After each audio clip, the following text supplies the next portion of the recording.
qu'en juillet 2024, je décide d'arrêter ma carrière professionnelle chez Soudal Quick-Step Développement. Je me suis rendu compte que voilà, j'aimais toujours autant le vélo, il n'y avait pas de problème avec ça, mais que malheureusement le vivre comme ça au niveau professionnel, les sacrifices que ça demandait, le temps parfois aussi loin de chez soi, de sa famille, et des moments également avec certains amis, ça m'a fait penser que voilà, j'avais pas forcément envie de cette vie.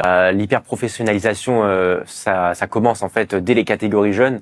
Moi j'étais U23, mais ça commence dès U19 et même parfois dès U17. Et moi je me voyais pas à 18 ans vivre comme un professionnel, devoir faire attention un peu à tout et avoir moins de liberté. On a l'impression qu'on nous vole notre jeunesse. C'est vrai que j'avais pas envie de me réveiller, je sais pas, à 30 ans et de me dire, mince, j'ai pas fait de soirée, j'ai loupé ma jeunesse, j'ai pas fait de sortie avec mes amis, j'ai pas assez profité.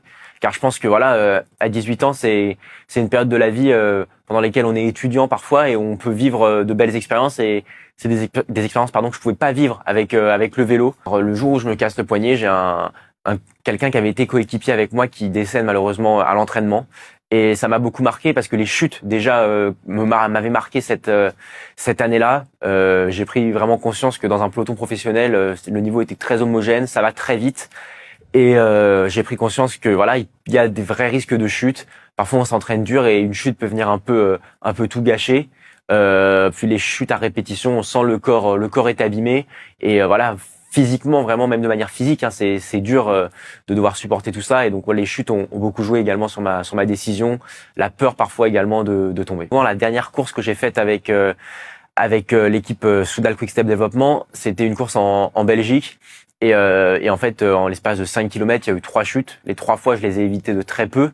Et c'est vrai que ce jour-là, je me suis dit, mais waouh, tu prends des risques un peu insensés pour entre guillemets que faire du vélo. Et c'est vrai que avec cette peur de tomber, cette tension qu'il y a dans le peloton, en fait le plaisir disparaissait. C'était vraiment il y avait plus de plaisir, c'était juste voilà, faire attention, devoir être hyper attentif à éviter les chutes.